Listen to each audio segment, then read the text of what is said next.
Welcome to the Below the Surface podcast. I'm your host, Gunnar, and I have someone called James Hammond here with me. How are you doing? Pretty good. What's happening, Gunnar? Finally, I got you. And you are so hard to get a hold of. Made you work hard for this one, didn't I, Gunnar? Well, Yep. we move it 3 times, I think. Yeah, you did. Nothing in comparison to our guest, by the way. I mean, Madam President Fiona, the brand new president of the EIANZ, the Environmental Institute for Australia and New Zealand. Look at who she chose to talk to first, Gunnar. The most prestigious environmental media outlet below the surface. Yes. That's probably a pretty small pool, though, isn't it? the premier environmental contaminated sites podcast out there. Yeah. I agree with you. But let me ask you this. I came across quite an interesting question on a podcast the other day. So I listened to more or less, it's a BBC podcast. They asked the following question, or they were discussing that someone on Twitter in the UK asked the following questions. If I give you 2 options, I give you either $50,000 for sure. So I hand them to you, no questions asked. Or you have the choice of a coin flip for $1 million. Mm-hmm. What would you choose? I got you a little bit off guard here, I understand. Is there a right answer? Is there some kind of mathematically right answer? Well, mathematically there is a right answer, of course, duh, yeah. But because I think I know what I want to say. Okay, what would you do? What I would say right now is, I think I'd go the certainty. I'd go the sure thing. I'd go the 50 grand, 100% of the 50 grand, and then turn that into $1 million, over whatever, 10 years, right? That's not an option. That's not an option. Okay. No, none of this. But here's my reason. Here's my thinking, right? So this might be just reflective of me where I'm at the moment as a business owner and reflecting on 10 years in business, right? Starting a business and trying to grow a business and do something with it is like you're playing this long game for a payoff that may or may not ever eventuate, right? Mm-hmm.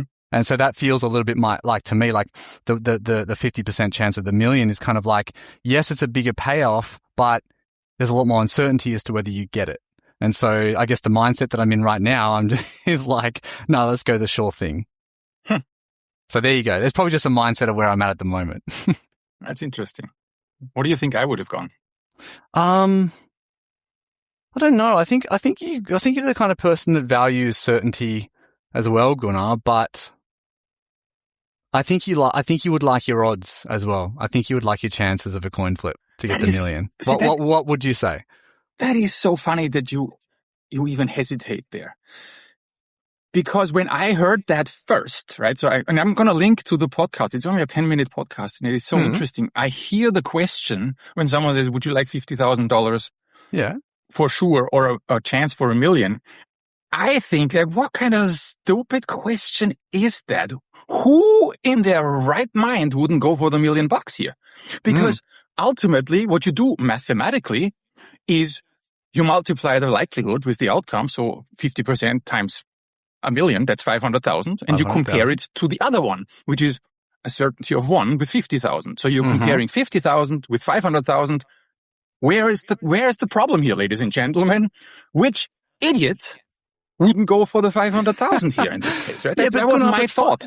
But 5 times out of 10, you end up with nothing. I understand. So that's what my initial thought was. And so now, as the podcast progressed, they dive into it. And the first thing they say is, there's always the smug engineers who then think, which idiots? I'm like, yeah, that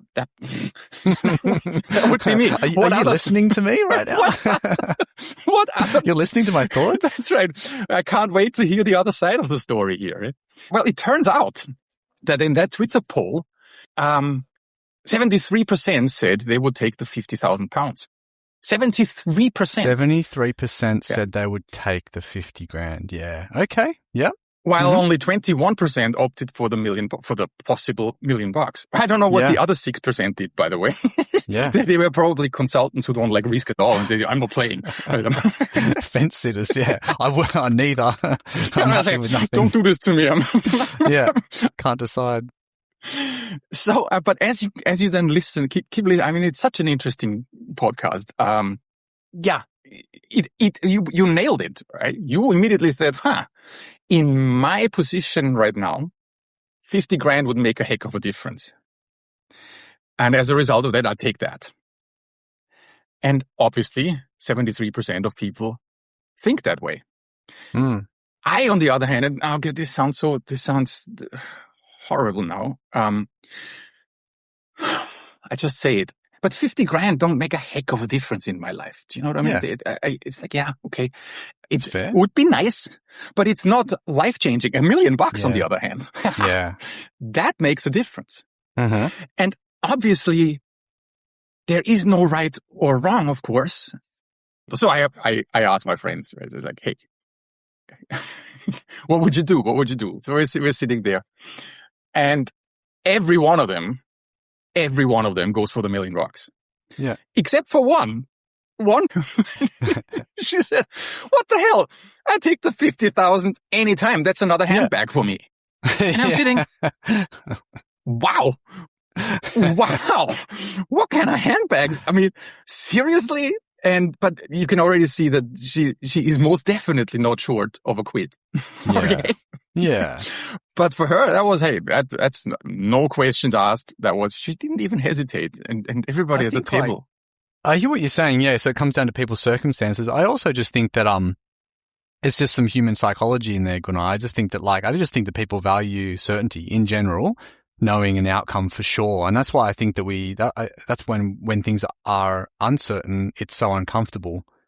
Let me change that scenario around for you. You're allowed to play 10 times. What would you do? And you can't split. 10 times? So you can't say, I'm going to do 5 times 50,000 and 5 times I go for the $1 million. That's not. I think if you said you play 10 times, you take the coin flip for the $1 million for sure. And not the 500,000. No. Funny, isn't it? Yeah.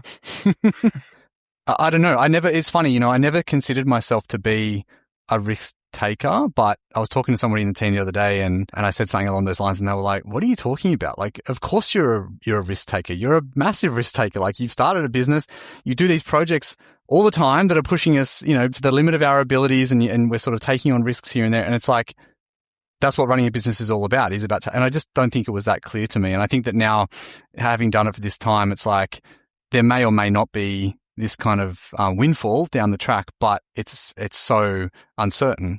I don't know. You are certainly inside 4 pillars. There's you and me who are certainly on the one side of the risk spectrum, and then there's others. Yeah. I could have sworn that you would go for the $1 million. I think it's probably just where I'm at the moment, like for an answer, because I do think that it changes over time. So D obviously doesn't make that much money. I mean, well, like you said, we've got 3 little ones to look after, so we can never seem to make enough. I don't know. Whatever we make, it just seems to evaporate into looking after 3 little kids. Yeah, wait until they go to high school. Like, I would have said 50,000. Yeah, that's. Daycare gives private school a run for its money, I reckon. Yeah, how innocently beautiful, blue-eyed you are. All right, that was a good exercise, Gunnar. I liked it. I thought I have to share this with you. I like those kind of mind exercises. Like, just I think it reveals a lot of different stuff, doesn't it? You know what I can't stand? There's a lot of things there's a lot of things I can't stand. But one of the things I can't stand is when you are watching a YouTube video and it's a 3-minute or a 5-minute video, and the first minute and the last minute they spend on asking you to subscribe and smash that bell or whatever button. It is and whatever, right? And how important it is to get news and all this kind of nonsense. I'm like, can you just get on with it? So we on our podcast, we have never done anything like that. Until now. Well, until now, it's like, because I realized when I look at our download stats, we have been plateauing for the better of the second season, basically. Yeah. So every episode we receive in the first month about 200, 300 people, and that's it. The bottom line of it all is I hope that this episode will go out to all the EIANZ members. And can I just for once ask all our listeners, there is no subscription button, there is no bell to subscribe and whatever to hit here, right?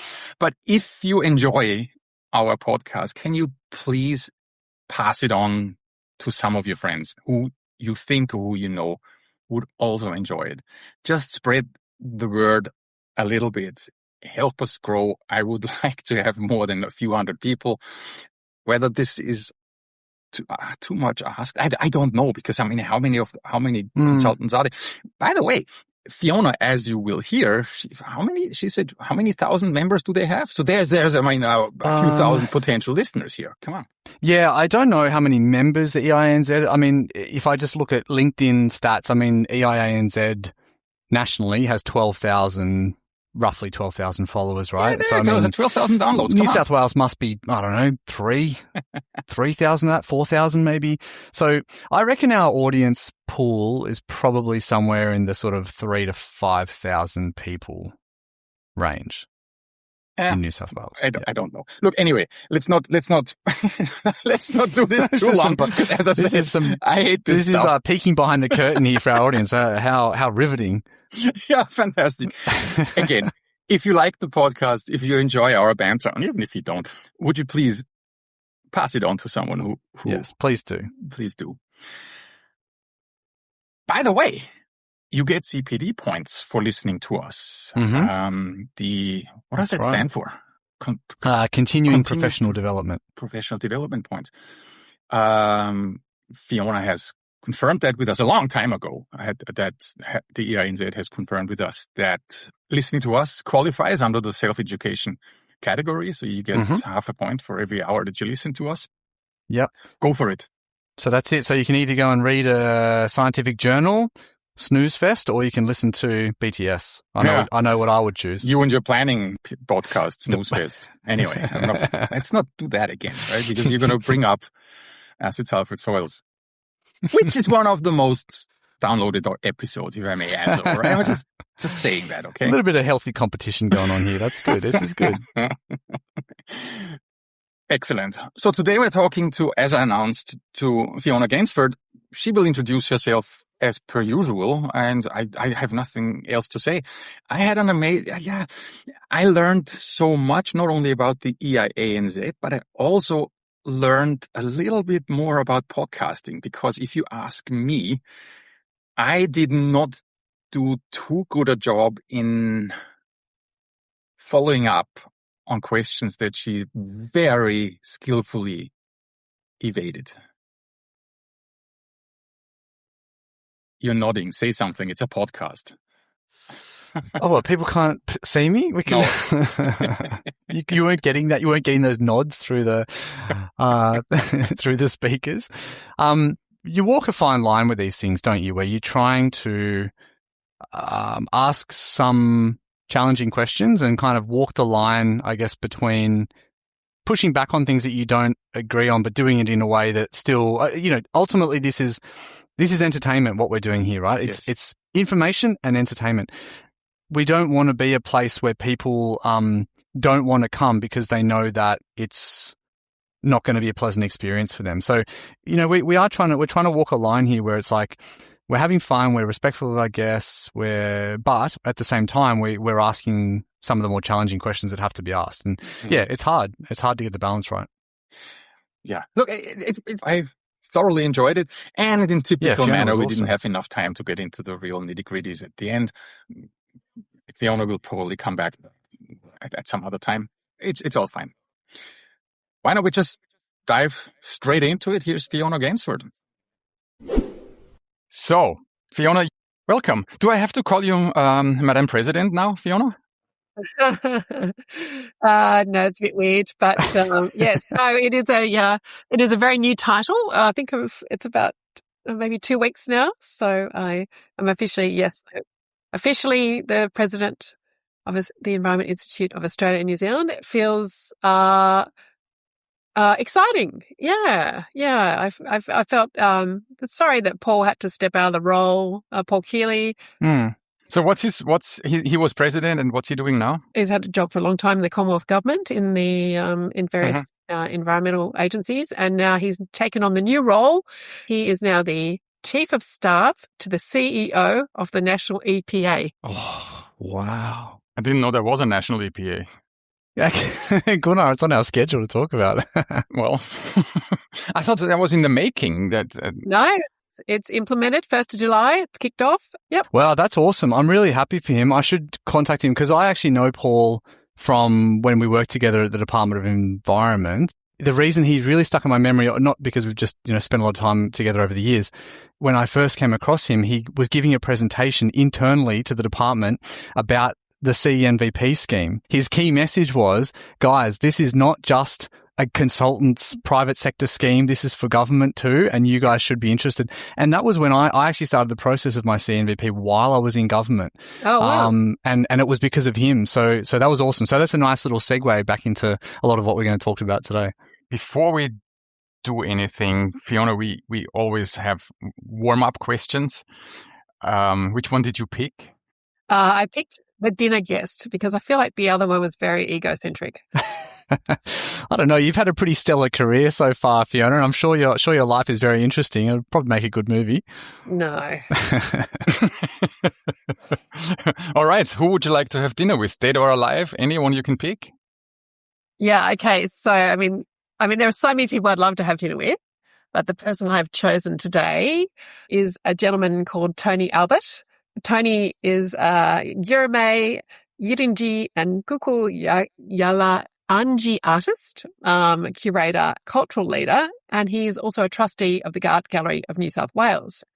I've been a bit of a fangirl for quite some time, but it's fresh of mind because a couple of weeks ago I went to his current exhibition at the Museum of Contemporary Art in Sydney. His work is just mind-blowing. He takes lots of things like that Australians would consider as to be very kitsch, souvenirs, and reveals much deeper stories that they carry about their representation, racism, identity, and cultural ownership. And his current exhibition is called Not a Souvenir.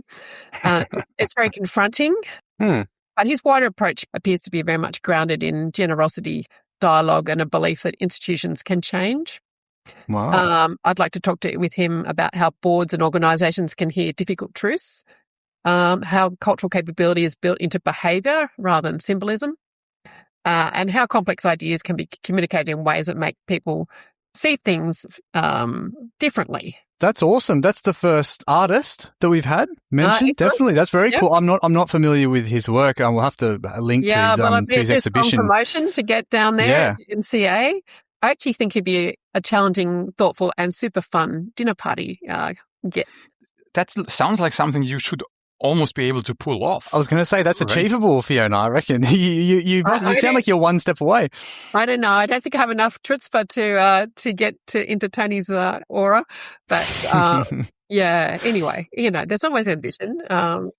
Hey, I almost guarantee you send him an email, he'll have dinner with you. I'm almost certain.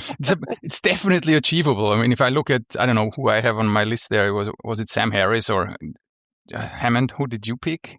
I haven't picked anybody yet, but we had, it's mostly been either people, historical figures, or you can't.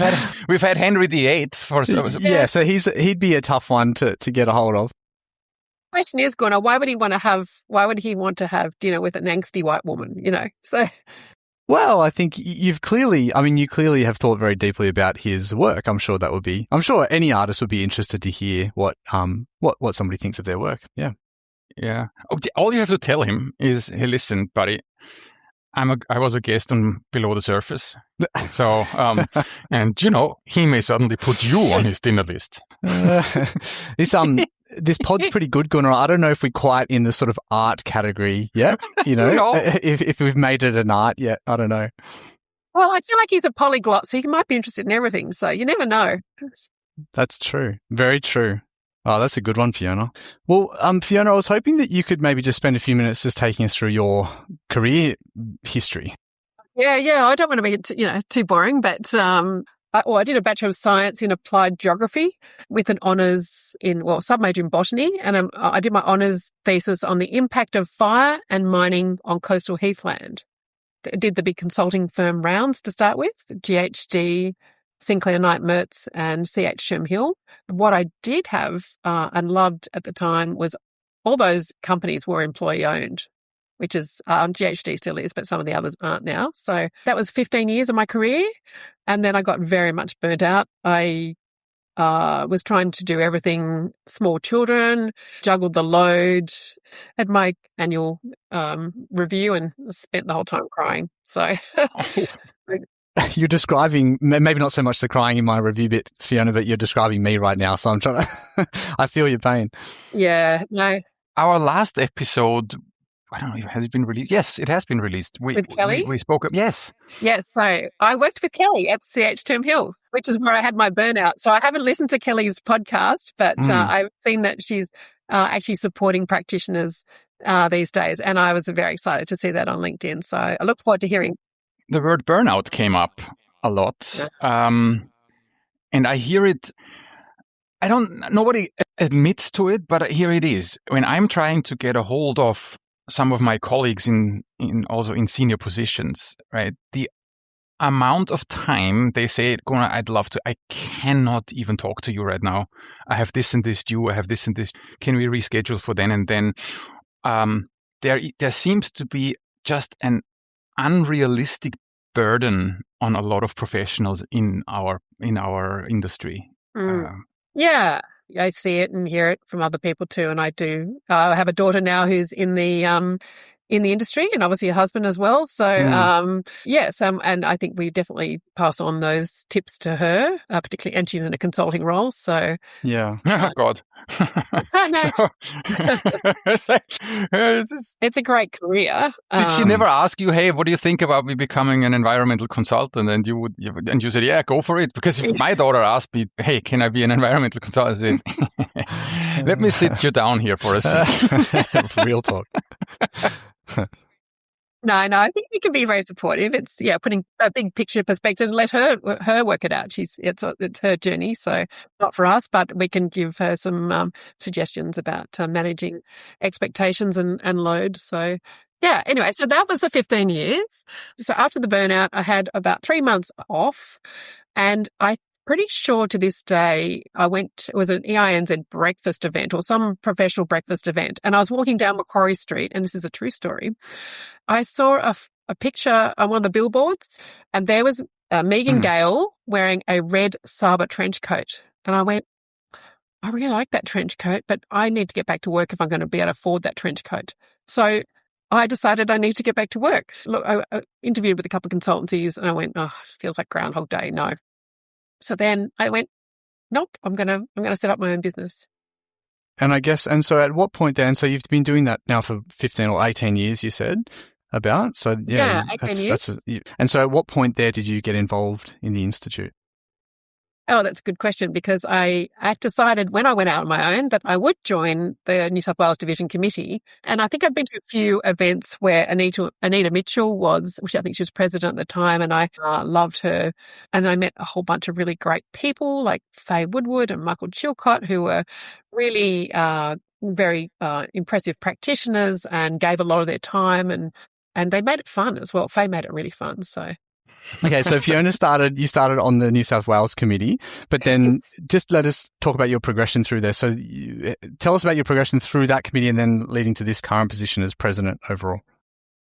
Yeah, so you're right. From the New South Wales Division Committee, at the time, so the Certified Environmental Practitioner program was setting up specialist environmental advisory committees. So they're the groups within the specializations and the general certification that keeps a track of any changes or needs to competencies and proficiencies. So I ended up chairing that for the impact assessment. So that was really enjoyable. And then everyone being on a committee or, the P&C, the school P&C, or, have most of us understand that you've got some governance and the minutes and things you have to produce. But no, I didn't really have the language around the governance. What does that mean? There's a whole lot of words that are used, and I just didn't really understand what I had learned through the Institute. And then I decided, Brendan assisted us to put all the, good quality governance in place. And then I went and did the AIC, Australian Institute of Company Directors course. And I just went, oh, wow, this is super cool. Really loved it. It was so informative, learnt so much, particularly around finance, financial oversight, and key areas. I seem to be a bit of a left field in our cohort. Didn't have anybody to go through with, so I really struggled a bit. But I just cleared the deck and did it, and I got through, which I was very proud of. It was a big ordeal. And then I think at that time I decided to put my hand up for the board nominations for the EIANZ board. Yeah. Yeah. So you worked your way up. Yes, I'm very much. EIANZ. You're a Madam President, surrounded by Secret Service people. When I wrote down the run sheet of what do I want to talk to you about, I thought, hey, you know what? I know the EIANZ for two things. I know you guys for the certification program you have in place, the CEnvP, the Certified Environmental Practitioner. And I know you guys for putting up certain webinars and training sessions. That's the two things I know about. Is that all there is to it? What else is there to the EIANZ?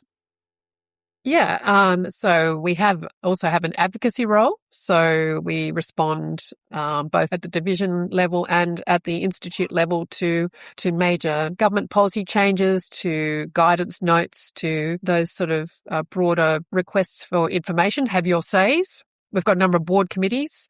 So the Policy and Standard Committee coordinates those whether we're going to respond and how to respond, and then the board has a role to endorse that. So we also offer networking, which is super important to make sure that our members are connected. And very excitingly, coming up in New South Wales, we actually have, I think, at least 5 locations, as well as 3 regional locations, all simultaneously having Enviro drinks across the state. And Queensland's doing really branching out into that, and connecting with regional members. And I think after COVID and the success of being able to pivot, the Institute pivoted with the webinars, which you mentioned, Gunnar. That really we had a lot of feedback from regional members being thrilled that they could finally felt connected. We also have significant more conference offerings, so at a high level. So we call it marquee events. So for professional development. So because of certified practitioners need a home and ability to get their continuous professional development. Do you think that in terms of that advocacy, or like at least the policy feedback, do you feel that government agencies are aware enough and are coming to the EIANZ, or is it more still the EIANZ talking to government? I think certainly at the Commonwealth level, and I think most states, I think now we very much have a seat at the table. I think the smaller divisions do struggle because of, numbers of people on the volunteering. But the Commonwealth government, in this current government, they're all over it, particularly setting up the new the national EPA, setting with Environmental Protection and Biodiversity Conservation Act reforms. We've had significant contributions to feeding back, and we are sought out now, which is really exciting. Yeah, well, that's great, because I always saw the EIANZ and I guess an ALGA and other industry like peak bodies as being a great resource for government to draw on, and you sort of it gives that independence as well to the voice, right? Because the government is often hesitant, I think, to go to individuals or individual companies because it creates issues, but the peak bodies can kind of filter out that sort of a thing and provide that independent industry-wide feedback, which I think is really important. Okay, so the certification process. First of all, hat tip. Someone had to do this. Someone had to come up and regulate our industry. I found it amazing when I came to Australia and I had just finished my studies in petroleum engineering. And a few months later, I was signing environmental reports. It's just kind of really struck me as weird that I could do that. And this is one of the very few industries where you can write full-blown detailed site assessments and you basically don't have to show any sort of qualification. You have anything in your household that has to do a little bit more than screwing in a light bulb. I've mentioned that on a previous podcast before. You need a licensed electrician, or you want a DSI signed. Have a newly graduate petroleum engineer do that. That's not an issue. Okay, fair enough. I was supervised, but there was no certification at all. So then you guys come along and you tackle that. So that gives you and not only the certification process, but managing to get that certification recognized by the EPA, and so the New South Wales EPA, at least, I don't know about the others, and also more and more by councils. That is the coup d'etat. That's where the rubber really met the road, because now suddenly you guys not only have produced a certification process, but it's hard to go past that. If you want to do serious work in our industry, in the contaminated sites industry at least, without the CEnvP or even the site contamination specialization, you're not going very far anymore. So kudos, I have to say. And when did that actually start? It's been around for quite a while now, hasn't it? I think we're coming up to our 20th year for certification, and next year is the 40th year of the Institute. So we've done a lot in a short time. That's unreal. When I look at the certification, especially the general one, is heavily ethics-based. There is very rarely are any technical questions asked. It's all about how much of a valuable member to our industry are you, and all the questions for the referees are aimed at that, more or less at the ethics. Why such a lot of emphasis on the ethical side? How did you determine that this is such an important factor in the general certification? Yes, so I don't actually know the history, but what I will say is that there's over 800 certified generalists. So someone's there's a lot of people seeing value. And I think if you remember too, that if you're a certified environmental practitioner, you don't have to be a member of EIANZ. That is not a requirement. We have that separation. And of course, there's many practitioners, but it's very interesting for the generalists. Generalists, again, we've always the Institute's the broad church massively. There's so many different professionals who don't necessarily fit into the mold or necessarily want to be seen in that mold. I mean, I remember when I applied for my impact assessment specialization, I thought, do I really want to be just seen as that? So I actually do still value and sometimes use my generalist seal. I think so. The value coming back for the certified practitioners, generalists, also could be that, if they're not members, that they still sign up to our code of ethics and professional conduct. And that is gold when you have to uphold your own environmental standard. That certification also is valuable for government agencies and because they can then flip it around and say, right, you've signed up to that code. So they see value now. So there's more and more recognition of just the suitably qualified person. Full stop. Yeah. I think that recognition, at least from government, of the general certification is still lagging quite a bit. And I'm hoping that over time it builds up. Because like I said, I think, like you just said, I think I see a lot of opportunity for it to become this kind of baseline, right? So there's almost this barrier to entry of someone who wants to present themselves as an environmental professional. It must have this kind of baseline certification. And obviously people who are coming new into the industry, it just means that they can't come in as a grad and start doing whatever they want. They're going to have to work up to at least the 5-year mark that you need for that, and then look to do their own thing if they want to. There's also some companies who do use it, being able to achieve your general certification as a KPI or a way to move up the organisation. So there'll probably be there's also some companies, who have generally made that incorporate that into their ethos. I think the value in it is more it sets the ethical framework, and it's really the complaints mechanism is how I see it. It's like you create a flaw somebody must meet that, hold that certification to do X, Y, and Z as specified by the regulator. And the thing is that it then creates an accountability there, whereas if somebody does the wrong thing, in theory, they lose that certification and then therefore they cannot do all those things that the regulator requires. If nothing else, it creates this accountability framework. Yeah. And that's really what I see the general certification doing.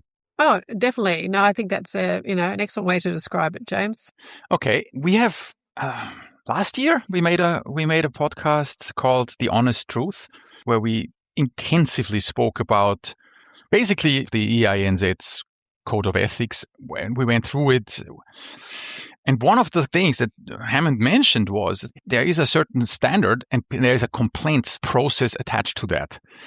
Is that actually happening in reality, Fiona? How do people complain? How often do you receive complaints? What type of complaints are there?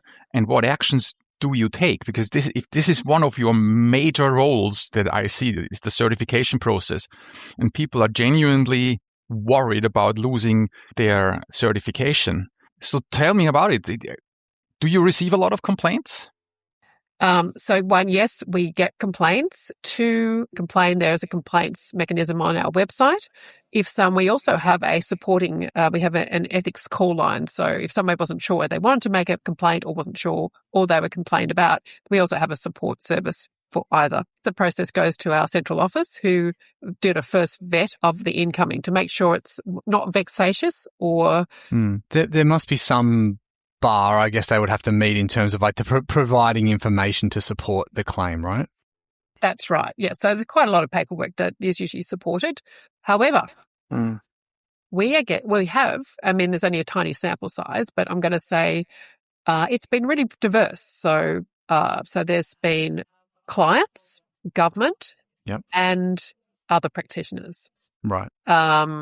It's been interesting. So very, very different reasons, very much different cases. And yes, there have been situations where people have lost their certification, and it is definitely not taken lightly in any way. Yeah. Taking away a certification is one potential outcome of a disciplinary action, right? But I imagine there are other penalties as well. Oh, there's plenty of others. Yes, yeah. There's many other outcomes. That might be further training, so the ethics training. That might be, it depends on the disciplinary committee. Sometimes it's better, QA, to be honest, quality assurance. I think sometimes people forget about QA all the way, as we used to say. So, some basic QA and document controlled, sometimes can be as simple as that, just not being transparent about the levels of documentation. So sometimes quite simple. But we have since, on recent cases, the last 2 or 3 years, I think every February, put out a reminder to the certified practitioners about competencies and some lessons learned. Yes. Going back, how many complaints did you receive? To be honest, now that I'm not the secretary, I don't know how many of misinformation or the frivolous ones. Yeah, but, 20 a year or 200 a year. That's all I want to know. Oh, no. We're probably talking about maybe under 20 a year. Okay. So it's not big numbers. Yeah, tens, maybe max, maybe less than 10, depending on the year. Yeah. And they are being done via the website. Can you complain anonymously? WikiLeaks style? I actually can't remember, but I know that if you want it progressed, it needs to be transparent. Yeah, it needs to be verified. Anonymity with anything like that introduces, all sorts of problems. Like, you'd probably have a lot more vexatious complaints if it was anonymous. And are the complaints coming mostly from regulators complaining about subpar behavior by consultants, or are some consultants complaining about other consultants? Where do the complaints come from? Yeah, as I think I just mentioned earlier, so they it's a mixture. So they can be clients, industry, other consultants, and regulators. So the Institute put out, I think some time ago, a advisory note on how to do peer review as well, because for a while there was a bit of animosity between consultants. So now there's some guidance on what an appropriate peer review looks like too. So you can't just say, oh God, consultant X has done that completely crap. Yeah. There's some actually, you have to verify and, do an appropriate response. Okay. If you've been asked, if you're an independent peer reviewer, there is an expectation of, professional response. What's the most severe punishment you have ever handed out? Would be loss of a specialist certification. Is that then publicized? Yeah, that brings me to that question, Gunnar, which is, exactly that. Is it publicized, and if not, should it be? Our rules allow for the board to name and shame, and it's considered with every case where an adverse outcome is found. We always notify the person who made the complaint of the outcome, and then decide whether to notify the regulators or the public. We haven't taken this final step, public notification, because who does it serve? If someone's certification is cancelled, we're much more inclined to let practitioners know the basis of the case, so they're mindful of not making the same mistake, but there's little benefit in naming the practitioner. I think the point for me with that is that I don't think we want necessarily to see an individual's name up in lights so that they can be publicly shamed. For me, it's more about I wouldn't have even known that somebody had their specialization taken away. So I wonder, is there an option to publicize this kind of information, but without naming people necessarily, but just saying, we had X amount of disciplinary actions. These are the outcomes from them. Only because it's like if you're driving along in your car and you see a police car on the side of the road, you're going to go the speed limit, right? It's about that visibility. And personally, I don't think the visibility is there in terms of how the scheme's being policed. Yeah, I mean, that's good. I'm happy to take that back. I noticed in one particular jurisdiction, the regulator notified all the other, let's just say state government notified local government. Have people ever abused the seals? I mean, it's so easy to copy. Oh, yes.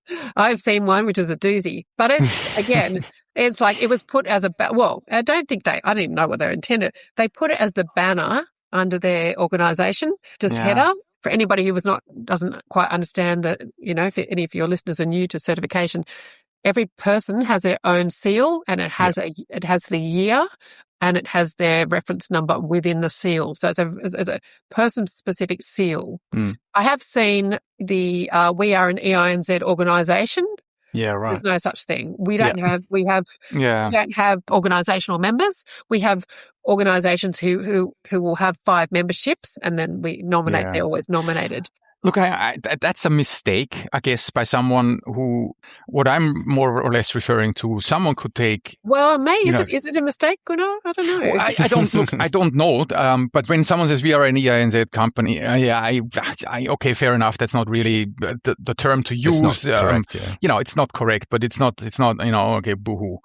But when someone takes my seal that's out there, right, you just Google, my seal, my signature is all over the internet because every council has my reports there, right? And it is a piece of cake to screenshot that and put that onto another report. And of course, it has my registration number on it, but this doesn't mean anything to anyone, right? This is that's just a seal, right?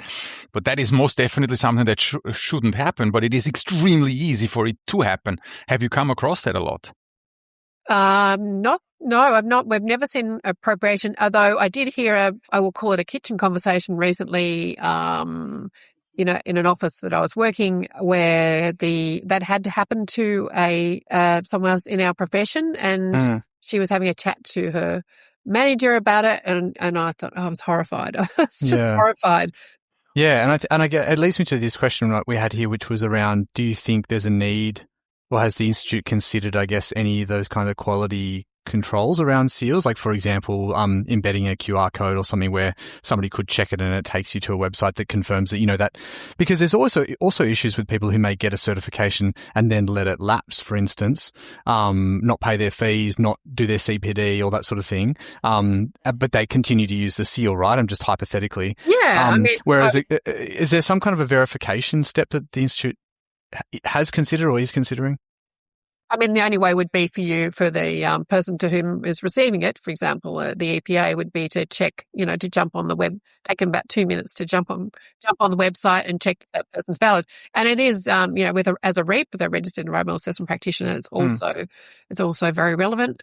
Okay, last question on that very subject, because the reason why we spend so much time on that is actually, I see that as one of your primary roles is the certification and the integrity that goes with it.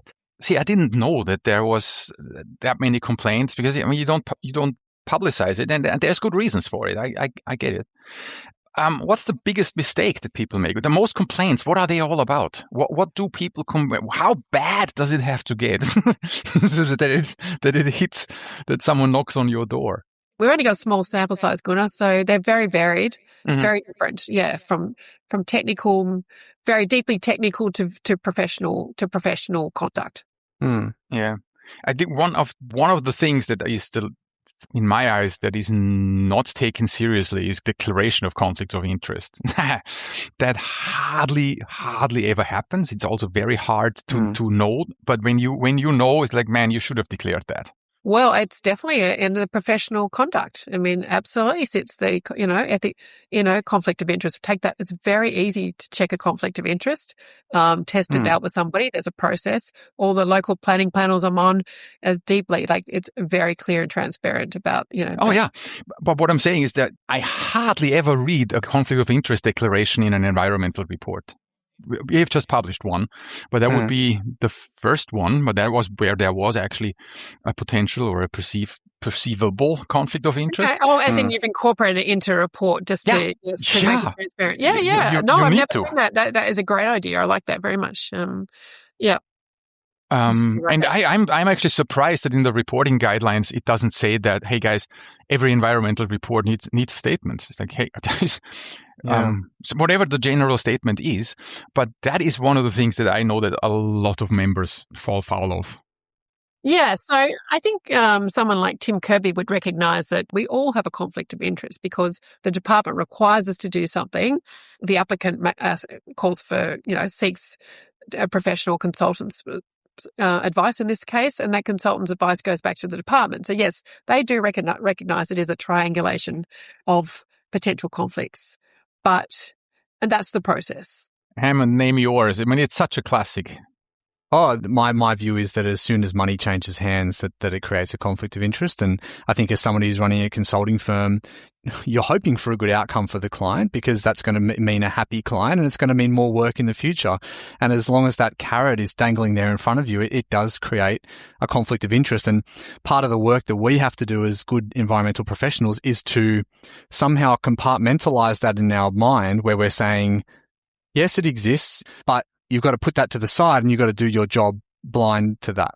But I do think that more and more people should think about what kinds of roles or what kinds of things we do in the industry where there should be true independence, where, like, for example, there's like a trust fund pot of money that sits there that pays for people to do the work. So there is no kind of exposure to that potential for bias. And I think an example of that may be state significant development project audit. The proponent pays the auditor to do the audit. I'm not saying that they do a bad job because of that, but there is a conflict of interest there. And so potentially that's something where for audits that happen once every 3 years and you want something truly independent, there's a pot of money somewhere that's dispersed by the department and there's a standard fee and that's how it's done. So yeah, I just think it's something that we need to think about more deeply. Yeah. And remember too, there's not just financial gain, there's reputational gain. So there's all sorts of We should move on maybe to the points around advocacy, I think, because that was something we were really keen to talk about. Gunnar, do you want to kick things off? Because this is definitely a big interest of yours. Advocacy.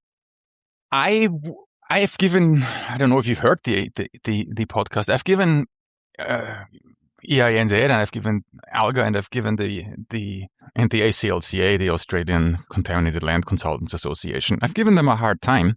Specifically when it came to mulchgate. So 2 years ago, we found asbestos in mulch and we all remember. My favorite episode. Everybody's still shell-shocked about it, right? So I gave Tony Chappell a hard time and I also gave you guys a hard time. I'm not going to go into what I think about how the EPA reacted to this and the New South Wales government.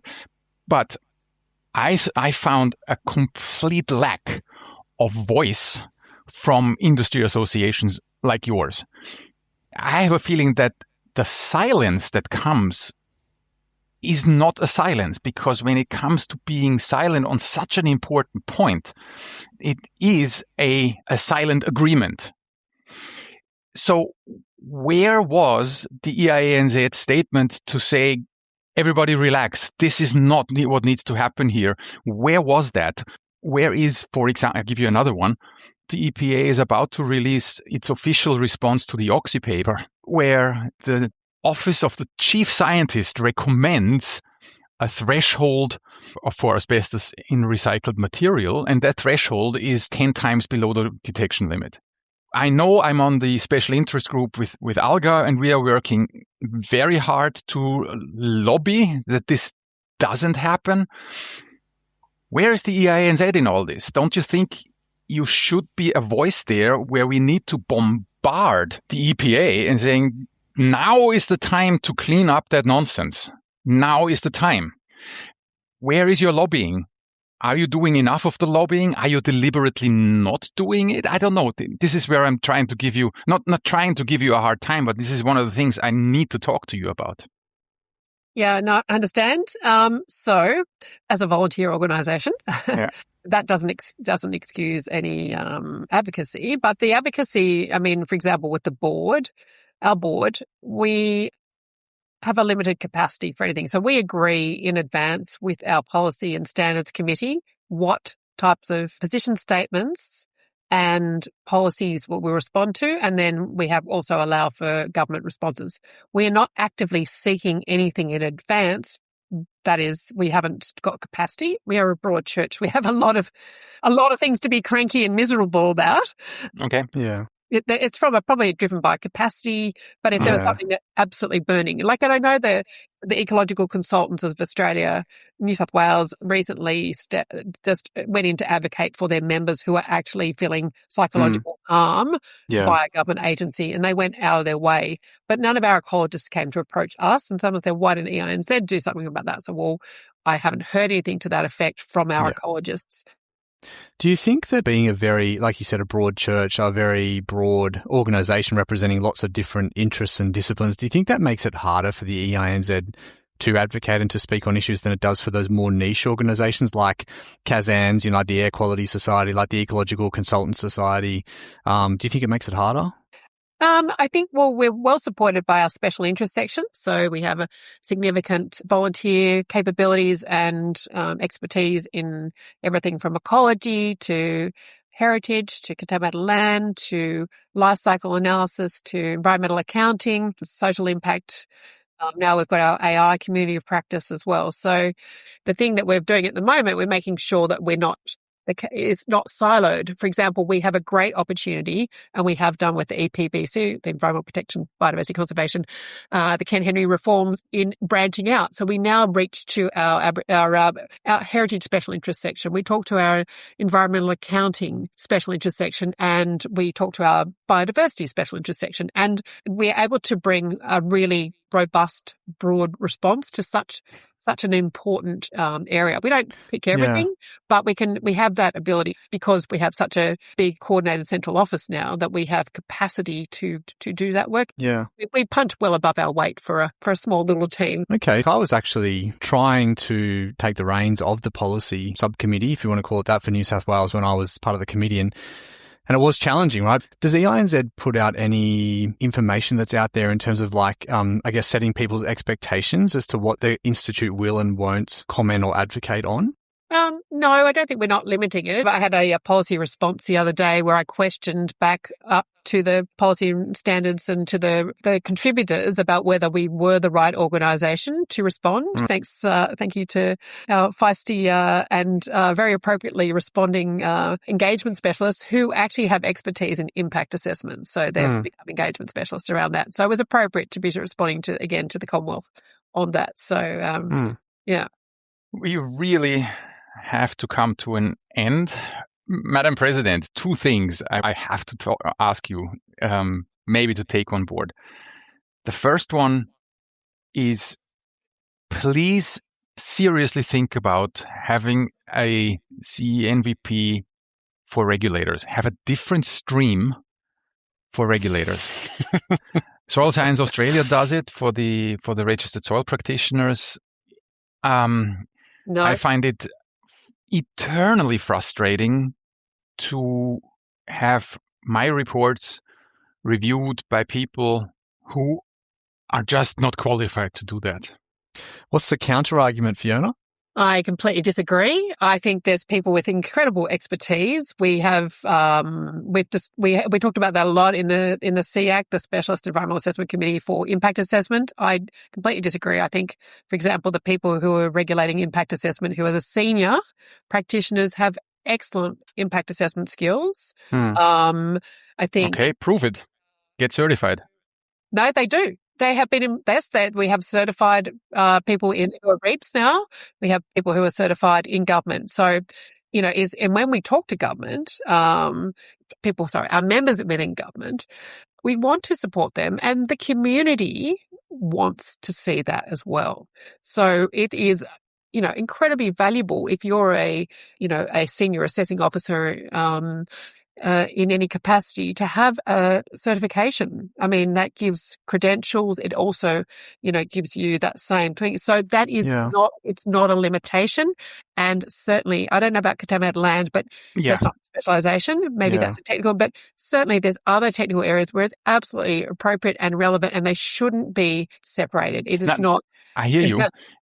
When it comes to the site contamination specialists, you cannot become a CEnvP SC if you're working for a regulator, because you don't have the reports that you have written. You wouldn't meet the criteria. Well, some of the criteria are you cannot meet them unless you have moved from consultancy to a regulator. Yeah. But if you are someone who has a career regulator, you cannot become site contamination specialist certified. I was going to say, I think that's a good conversation, but I generally think you could say that those regulators have to prepare a report, and they have to have considered and demonstrated that they've considered the issues. So there has to be some paper trail, and I don't believe they wouldn't have that. So I think I question that. I can see both sides of this, but I think my observation is that it differs by discipline. So I think that IA, for example, impact assessment, I think is maybe quite different to, say, ecology or contaminated land, where a lot of the expertise comes from being hands-on and actually designing and implementing physical investigations. And you're not going to get that from just reading another consultant's report. So, my 2 cents on the whole thing is that I think a regulator-specific certification only makes sense if it's not possible for them to meet the criteria for the existing certification. Gunnar, you said you had 2. What's number 2? The next one. Please think about whether you could elevate CEnvP members or specialized members to be allowed to witness signatures in Australia. I look at the list where people are allowed to do that. So the classic is the JP, lawyers, judges, doctors. Fair enough. We go down the list. Financial advisors, chiropractors. Okay. Really? Australian Post employees and registered ministers of a religion.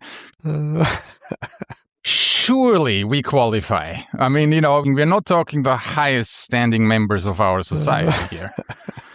Well, Gunnar, I have just been through that process, trying to get a sign-off of power of attorney for my parents. Yes, but I was quite shocked that we were not on there. But we are a young profession of 40 years. So, yes. Certified practitioners, and we've only been certifying for 20 years. So, yes, because as scientists and engineers, we're often not good promoters. We're not.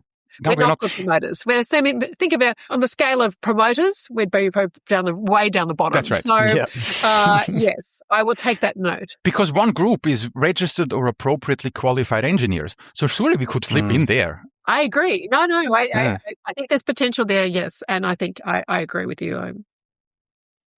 But let me bring it back to your new role. Do you want to just give us one thing that you'd like to achieve in your term as president? Yeah, actually, and that is bringing cultural capability into the organisation from a top down. So we do, I've had many supportive activities for our members. We need to be better to support our Aboriginal members. We need to support our members to be able to have the competencies and understanding about Aboriginal culture, about modern culture as well. At the end of the day, we really want to become a trusted partner to Aboriginal organisations.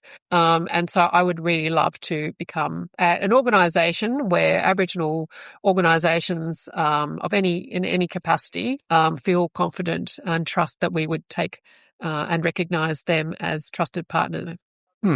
Interesting. Yeah. It's been good. We completely skipped one major point. Hammond and I have a completely different opinion about whether the amount of power EIANZ has over people's careers should vest in a volunteer organization. Just to tell you what I mean, is like the EPA, the ultimate regulator here in New South Wales, has basically no power over me.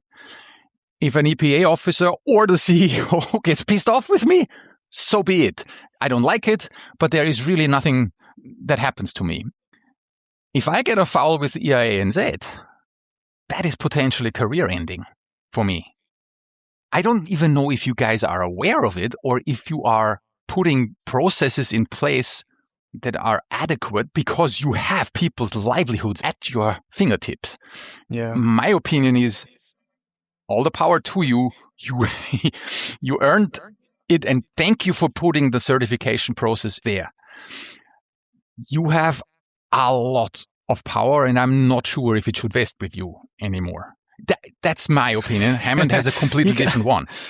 You can't tease it. I'll let you respond to that, Fiona. But yeah, you can't tease it like that, Gunnar. We can't. I'd love to have a debate with you, but I can't. I have to go. But that would make a nice little 5-minute TikTok-esque, a little TikTok-esque thing that we could put on as a separate thing. So I reckon how about you and me come back to that at another time? Because I basically have the complete opposite view to you. But Fiona, do you want to have just a couple of words on that? We take it very seriously. I mean, we have an independent board for certification. And interestingly, I'm going to say that on the most significant matter for our disciplinary committee to date, the livelihood was deeply discussed to the point where, as a board member, I looked at the deliberations and went, oh, that is... I was shocked at how much that almost swayed the response to the point of actually the environmental harm. I would, a full hand on my heart say that it is certainly not done lightly. No, it's not perfect, but, I hear you. Yeah, I think there's definitely a part 2 to all this. But I mean, my observation, Fiona, and this is how I feel honestly, I think is that your passion for good governance, I actually think that is part of, Gunnar, what you mentioned about making sure the institute's really robust. What you're doing, Fiona, I think will further strengthen that. Fiona, thank you. That was awesome. Thanks, Fiona. I really enjoyed that. That was really enjoyable. Thoroughly enjoyed that conversation. Thanks, Fiona. All the best. Good luck with you have a lot to do. Thanks, Fiona. Thanks, Dave. Bye.